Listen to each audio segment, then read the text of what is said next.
So, Graham, good evening. This is the voice of Charles Hutchinson. Graham Chalmers is the other voice. You can hear him now talking about himself. Who are you, Graham? Harrogate advertiser, Charm magazine, Charm gigs, indie gigs promoter, talks, arts events organizer, all in the spare time, all not for profit. Interviewed a million famous musicians, or maybe just slightly less than a million, and generally very modest. Can't even follow that. I am the voice of Charles Hutchinson, journalist, fellow podcaster with Graham, of course, radio contributor, and all round in praise of Graham and in awe of Graham after his build up there. I am quite annoyed though because I've got a new book. I'm currently reading The Revolutionists about 70s terrorists by the Guardian writer Jason Burke, but I'm also reading John and Paul, A Love Story in Songs by Ian Leslie out in Faber and paperback Hmm. about John Lennon and Paul McCartney and their relationship in the Beatles. And I'm really annoyed, brackets, Because, really jealous, because there's been so many Beatles books over the years and they're still coming out in droves that hmm, very few Beatles books now get beyond the hardcore fan base. And the only two in the last 5 years that have done so were Craig Brown's One, Two, Three, Four, The Beatles in Time. And now yes. John and Paul, A Love Story in Songs, Ian Leslie, has also broken through the Beatles nerds barrier into the almost general mainstream. And I'm just jealous because it looks like the sort of book that if I was actually a published author, I would I would think of writing. So I'm a bit annoyed. Uh, Love story, would you agree with that? Oh, completely. If you watch them in the Get Back film by Peter Jackson, filmed Mm, in January '69, the looks between John and Paul and their mm, relationship, they really did love each other. And mm.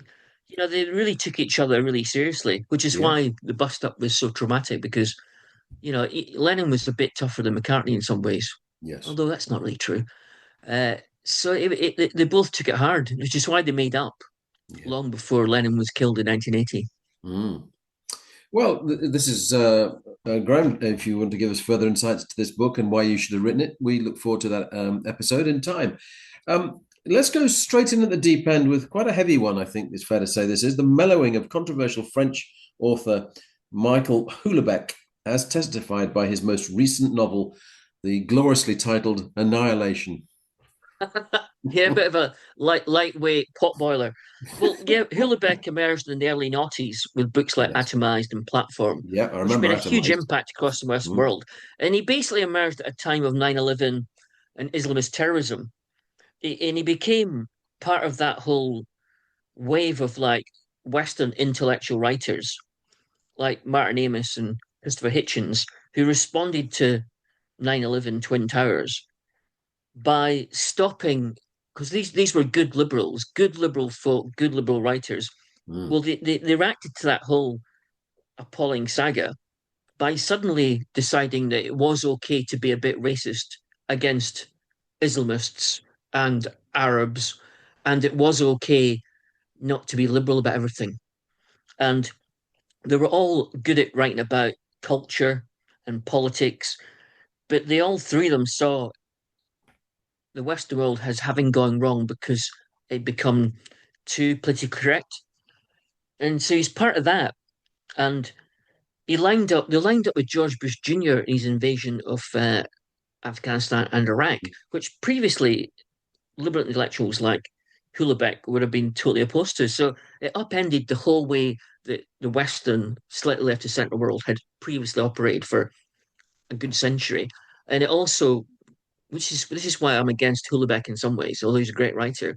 It laid the groundwork for the rise of right wing populism, which has led to the point where Farage now gets 26% of the vote in Mm. local elections. So his new book, Annihilation, which is now this year's, it came out in paperback last year, Yeah. he's called by Daily Telegraph, who've got no reason to like Houellebecq except for his views on multiculturalism. They call him one of the world's greatest novelists. So is Annihilation a great novel? Well, it's described as a sort of like family drama mixed with a spy thriller. And it isn't, it's not totally accurate because although the main character, Paul Raison, is a jaded, cynical advisor to the finance minister in the French government during a French presidential campaign, and although there is some low level terrorism going on. That's just the backstory. That's just the backdrop.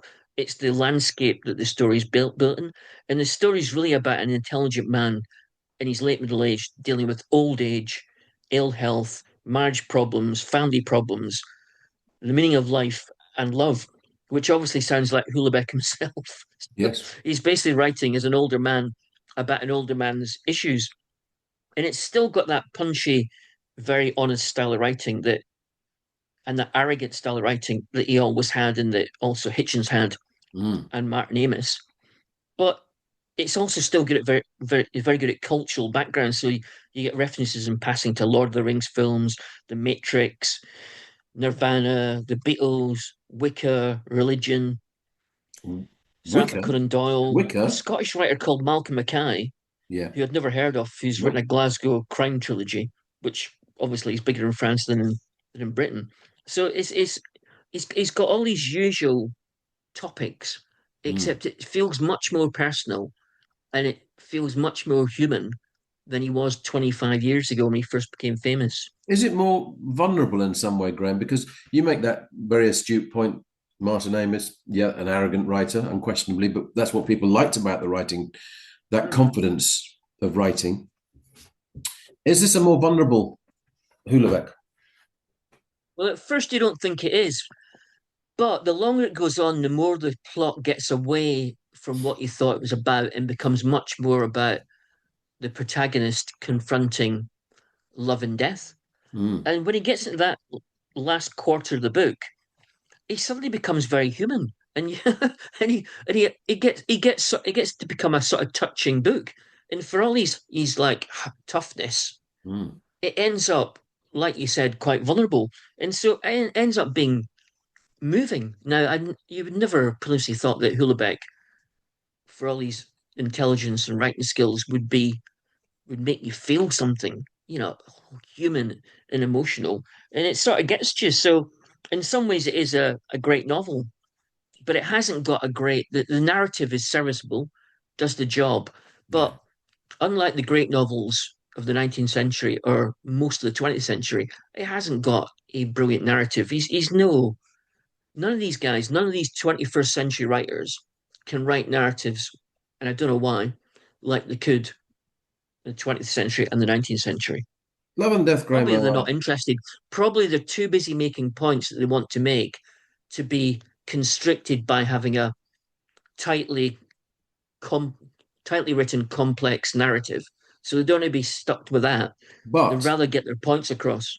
but Love and Death would be the subject of many books. Politics, less so. Politics Mm, and culture, less so. So, mm. by going into a field that actually touches everybody, love, death, the only certainty in life, um, that seems to me, I mean, that surely takes him into a territory that is more in keeping with storytelling convention from 20th and 19th century and earlier too. I suppose you got a point there, yeah, because he mentions in passing that the finance minister that the main character works for regularly quietly ignores EU rules to give Mm. contracts to French engineering firms over German ones. So he clearly understands how French politics works. And so you're right, that's the sort of thing that Dickens might have written, or Yeah. the other great 19th century writers would have written at the time. And Mm. he also mentions in passing things like he likes the details. So he's on a train in France going somewhere else in France. And it's the train's doing a speed of 321 kilometers per hour. Now, I know kilometers per hour isn't as good as miles per hour, but 321 sounds pretty impressive. I'm pretty sure that's faster than British trains Uh, uh, usually uh, travel. And you get to hear about or feel what the French think about the British. So there's one bit where, in ah. passing, Houellebecq writes, he felt like a beer can crushed under the foot of a British football hooligan. So it's interesting to hear how an intelligent French writer thinks that the British hooligan, British football fans are inherently hooligans, and so you get to. It's interesting to see what the French think of us because I mean, if we're that is usually summing just up, yeah. if that is summing up the British, that is utterly depressing. If that's all we've been Mm. reduced to, squashing a beer can on someone's head, great. Well, there are other lines that aren't quite so disparaging. There's quite a few references in passing to Britain and British culture. So I was quite surprised that Houllebecq was so interested in British culture.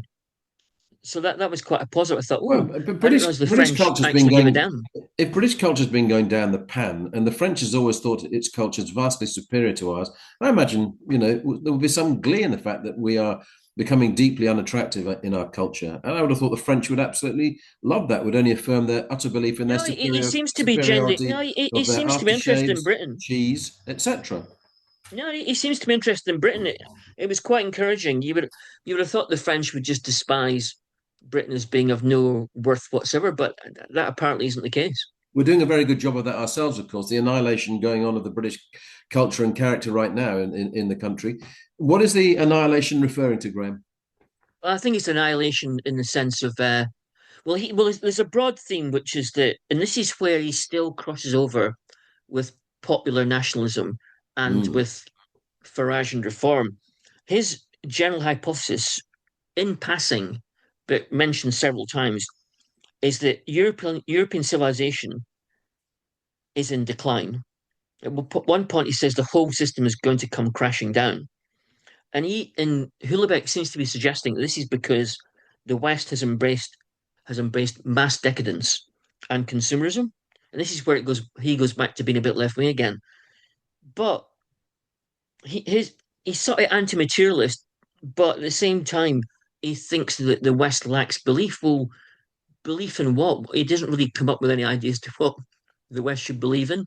So that Graham, the makes it, great philosopher that yeah. you are, any suggestions where you think what we should have belief in now? Because it is, I think it is more difficult in an age that is obsessed with materialism and having more of this and more of that, and having it faster and being shorter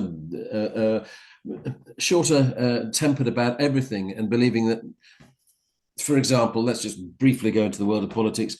A Labour leader isn't allowed to survive for more than 2 years, whereas in the past, no matter what was happening, chances are that Starmer would survive 5 years. Now we're in a world, same with football managers, where they survive 5 minutes. We're in a world where everything happens quicker and quicker and quicker. Well, ideas when they hit reality tend to get squeezed. So all your Western good values, which led to like the Western world becoming a more civilized place after the Second World War, Yep. they've all been put under pressure by changes in the economy, by globalization, by the digital revolution, by politics moving to the right. So, and by the 24/7 news cycle. Mm-hmm. So it's very hard to retain time ideals when your daily life is under bombardment and being squeezed by negative forces of greed, selfishness, Yep. and lack of tolerance.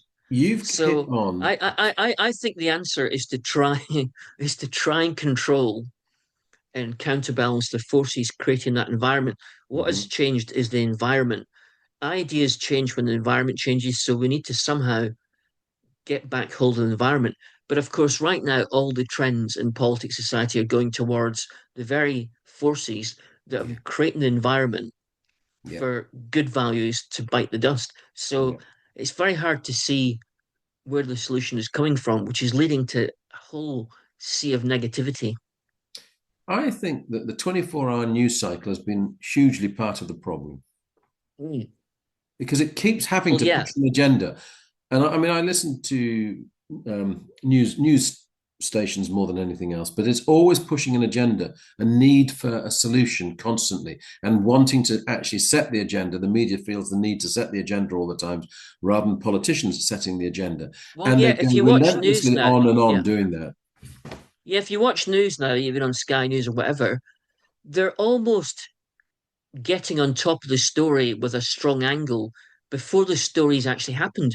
As soon as they get a sniff of something that sounds like it's a big story, they're already grabbing it, running with it, and exaggerating it. And it may be that the actual thing they're talking about hasn't actually happened yet. So it's Sharks, almost like Graham. Sharks, it's blood in it, the water. That's what it is.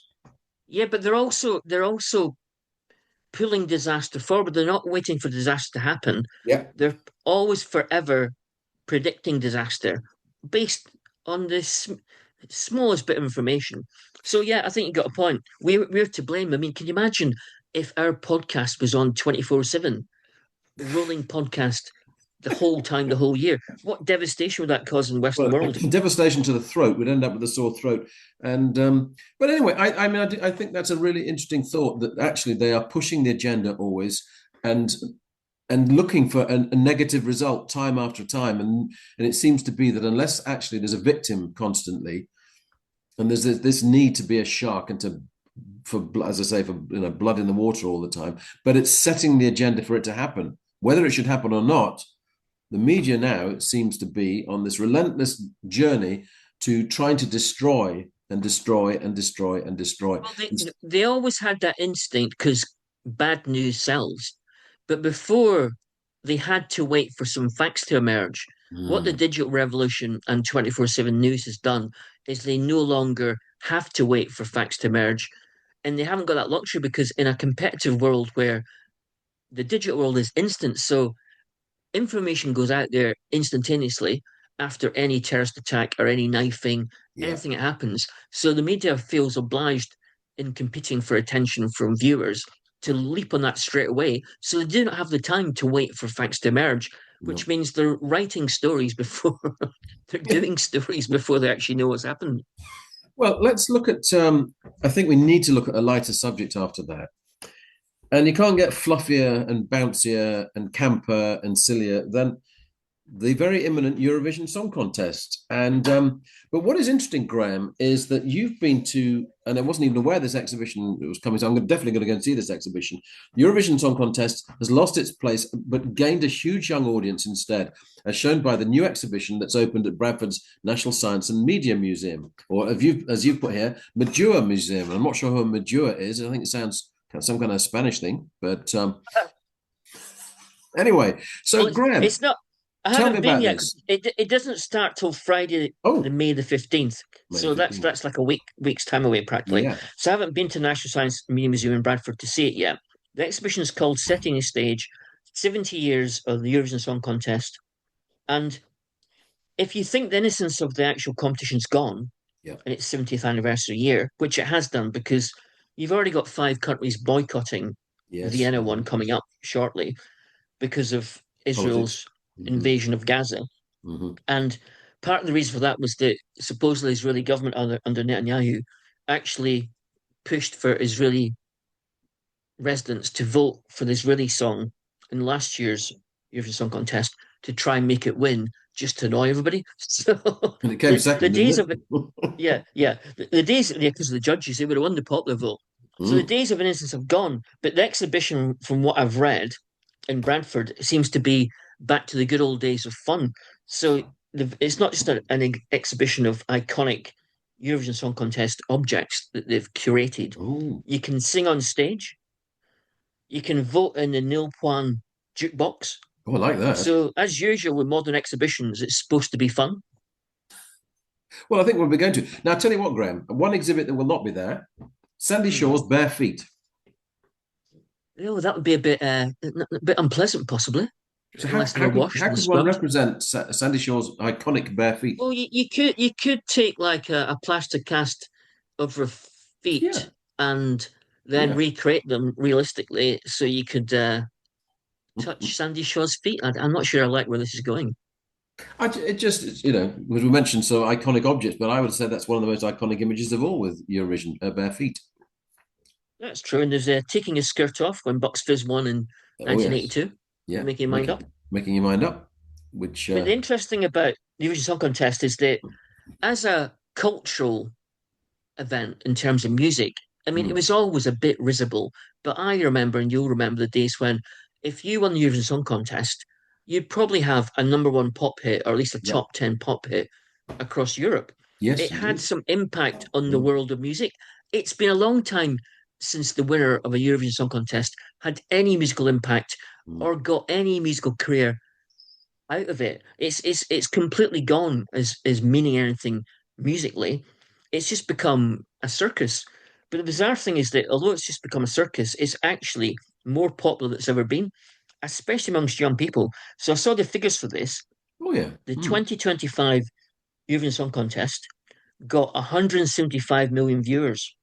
Across Europe. 100, 175 million viewers, the highest since 2004. Huh? Amongst youth audiences, which is 15 to 24-year-olds, it got a viewing share of 60%, the highest share on record. And when they posted Eurovision Song Contest content on TikTok and Instagram, it was seen more than 17 billion times. 17 billion. So it's huge. But the thing is, when you're on TikTok and Instagram, your videos are short as hell, maybe Yep. like 15 seconds. So when I say it's now got a huge impact and it's got a huge youth audience, it doesn't mean to say that anybody who's watching it actually takes the music seriously or even likes the music. It's just a bit of fun. It's just a bit of ridiculous entertainment. Well, and long may that be the case. Well, yeah, I suppose you're right. I mean, who wants a serious Eurovision Song Contest? Well, I mean, That would be obviously hard work. there is politics there, but ultimately, it is a bit of fluff. It is a bit of fun, and even the Mm. politics is a bit of fun because it's shameless politics. So even that's fun in its own way. The ridiculous way that certain nations vote for certain nations. That is to me is Yes, all. That's all part of the. I mean, I've started watching it again yeah. in recent years, having not watched it for Have you? years. Good Yes. grief. Well, I Yeah. suppose it's a bit Punch and Judy or a bit panto. Yeah. Yeah. And so, Mm. and it is also it's a kind of cultural talking point each time. So that's why I now watch it. Mm. Fair enough. I'm not going to argue with that. I mean, the music's almost irrelevant to it. That's interesting, and the way it plays The out. music, yeah, but I used to watch it in the 1970s as a kid, Mm, and it was taken really seriously musically of course. in Yeah, a yeah. way that just isn't anymore. Olivia Newton-John left, failed to win, and that was it. Never, Britain was no longer going to be her home at that point. And decided off she goes to America and all that. So Mm-mm. that because Yeah, it she was was taking serious. because she It was was taking it serious as a stuff. serious snub. Yeah, exactly. Yeah. It didn't help that she had such a ghastly song. Now, anyway, Graham, last topic before we come on to mine. There's going to be a new album by the Leeds band Yard Act, and one of the bands that we've championed in recent times. The new album and a new tour by Yard Act. What do we know? Well, the story so far, led by James Smith, ex Leeds indie band Post War Glamour Girls, Yeah, and Ryan Needham, ex Menace Beach Leeds yeah. indie band, both of which nearly made it, but didn't quite make it, but they made some impression. Mm, Well, those two formed Yard Act and got signed to Island Records. And in 2021, at the height of COVID, they released the Overload black and white sleeve, yeah, black and white songs, old school DIY post punk spirit yeah. with interesting spoken word semi poetry by James Smith. Mm. Then 2024, they did a complete complete swerve Yes. into Technicolor. So the Mm. second album, Where's My Utopia, suddenly sounded like Ian, what's his face, Ian Jury's son, Baxter Jury. Baxter Jury. Yeah, Yes. it sounded like him, sort of like world music disco Mm. with a sort of hip hop mashup, Mm. and still James Smith's glorious, surreal spoken word poetry. Yes. I thought it was a great album, but Yeah, I don't think absolutely. it pushed the career very far forward No. at all.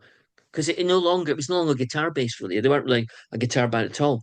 So now they're back with a third album, which will be released on July 17th, called You're Gonna Need a Little Music, which sounds their most commercial title yet. You're Yes. gonna need a little music.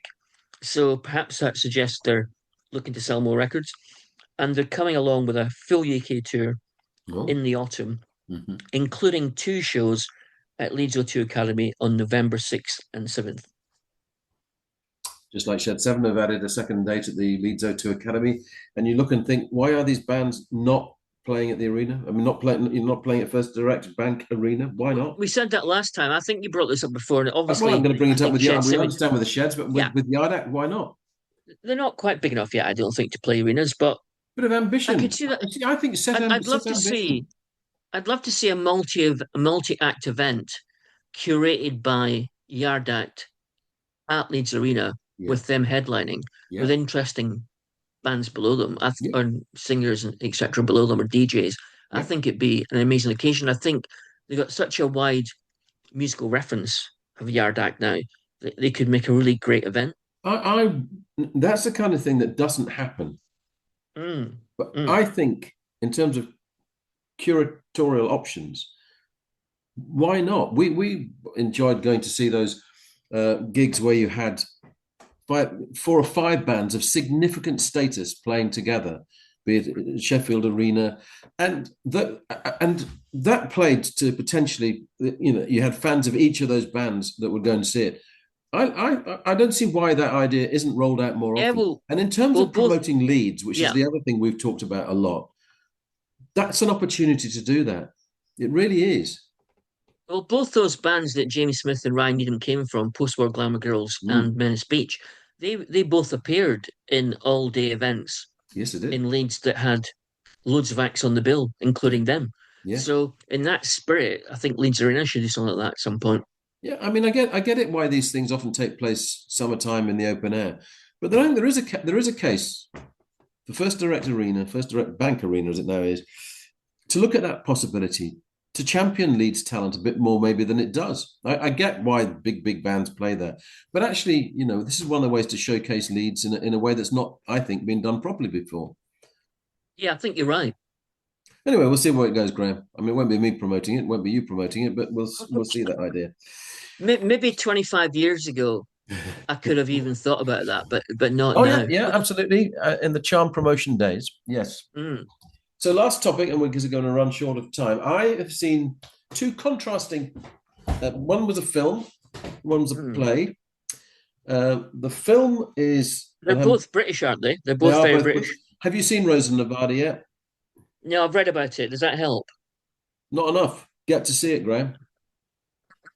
He's a really, really interesting and original talent. Is Mark Jenkin? This is the Mm. Cornish filmmaker. Did you Yeah, see Bait? I can't. Did we see Bait at Edinburgh? Edinburgh? I don't think we saw bait. I thought we missed bait, which was a mistake. We should have seen bait. We should.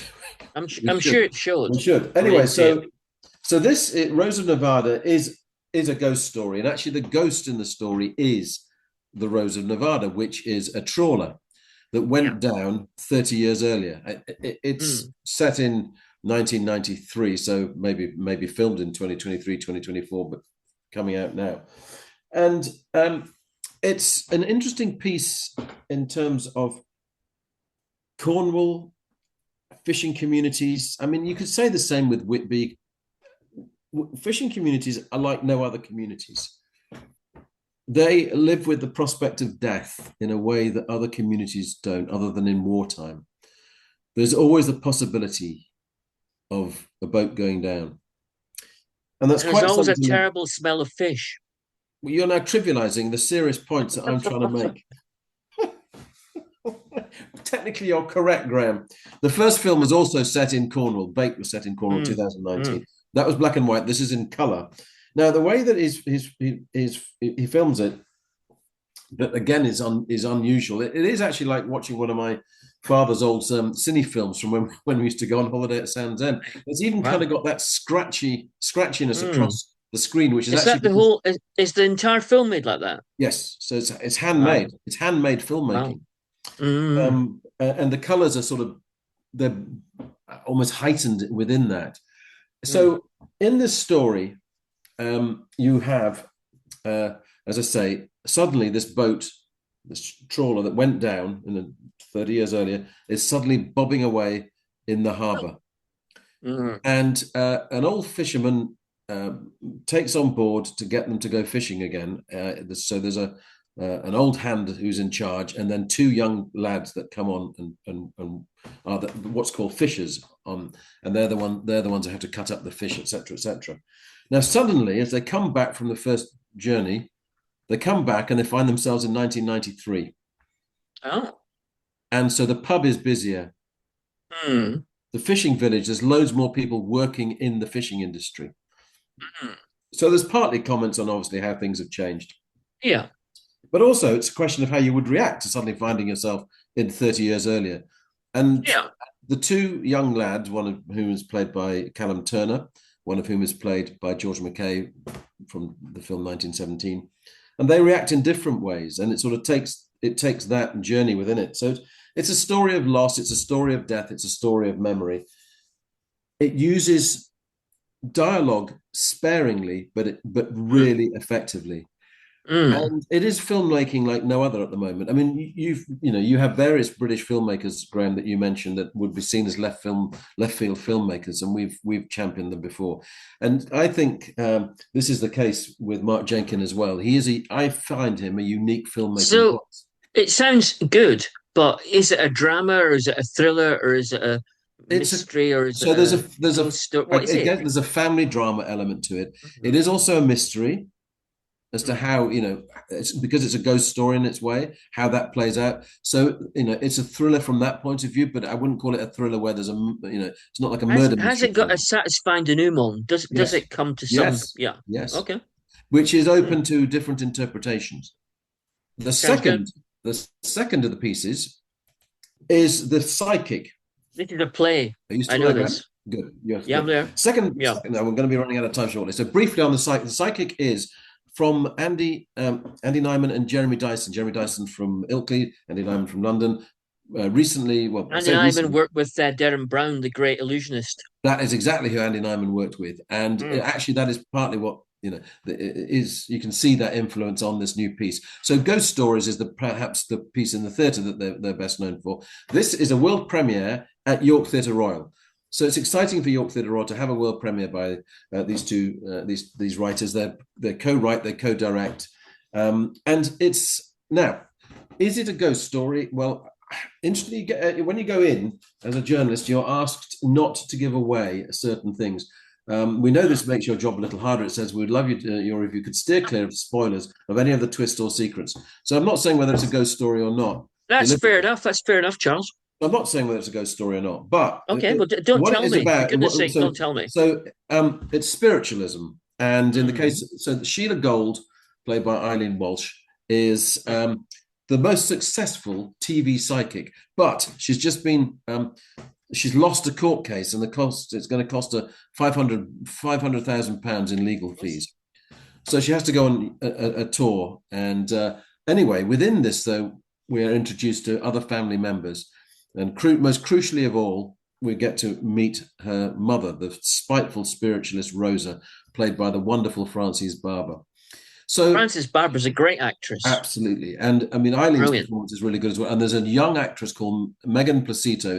It's her first role, and she interestingly comes from what's called a traveling showman family. So she's actually steeped in the tradition of the characters. It's had So we're rather about to run out of time, Charles. How good is yes. it? How good is it? I liked it a lot Mm. more than The Guardian. The Guardian, very sniffy, only two Really? stars. I gave it 4 stars. It had some Two strange, stars. unexplained, jarring noises, which I would be interested to know in future versions of it whether those strange, jarring noises will remain. Yeah. I found it an intriguing piece. I found it a fascinating character study. I also found it witty about Mm. celebrity, also Mm. about how families are often driven by as much by jealousy and greed as by love. So I felt from that point of view that it works really, really strongly. And I know we're running out of time. What's Anthony suggesting? 2 minutes. He Two wasn't giving us minutes. the two fingers. He was giving us the two He's given, minutes. he's given us the two fingers. Mm. So Mm. I it's a new piece, and as with any situation with a new piece, yet not perfect, and they may well yet work. They may yet do further Was work the on. narrative good enough? Because it sounds very I, interesting, but did it I, have any narrative yeah. drive? So the Guardian says there's too much exposition, but for me, in the second half of the story, Mm. without giving certain things away, Mm. is about the relationship between the mother and the daughter. And which is the mother, Sheila Gold's character, middle aged, the mother older than that. And it's about their frustrations and frictions between them, and the fractures of So that. basically, the Guardian is wrong. And I'm not saying the Guardian is wrong, but I just I think am. I think it's fine to actually have exposition where people sit I get the and Guardian. I pay money, so I can say I'm going to okay, say it's well, wrong. where people sit and argue is not. I mean, you might call it exposition. I call it having an argument. I don't. All I right. And don't. where's it running? Where's it? Is it York York Theatre Theatre Royal? Royal world premiere running till Ah, May the how long is twenty it? third. May the Okay. 23rd. So Yeah. I do think it is worth seeing. I think Mm. there's dark humor in it that works very well. I think it's intriguing in its own way. It's also about the fakery or not of being a psychic. The main question is asked is any of it real? Is it real? Ah.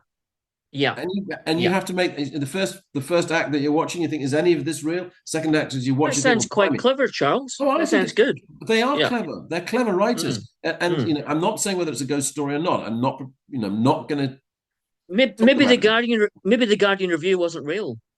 Graham, you've hit on a whole new theory there that I hadn't thought of.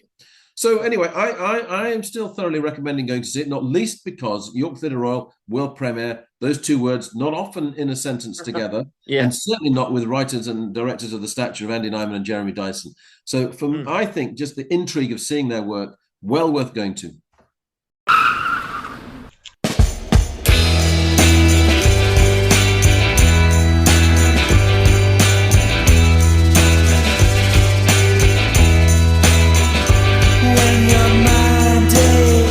You've been listening to the podcast Two Big Egos in a Small Car. Your hosts were Graham Chalmers and Charles Hutchinson. This was a Baltic sub production.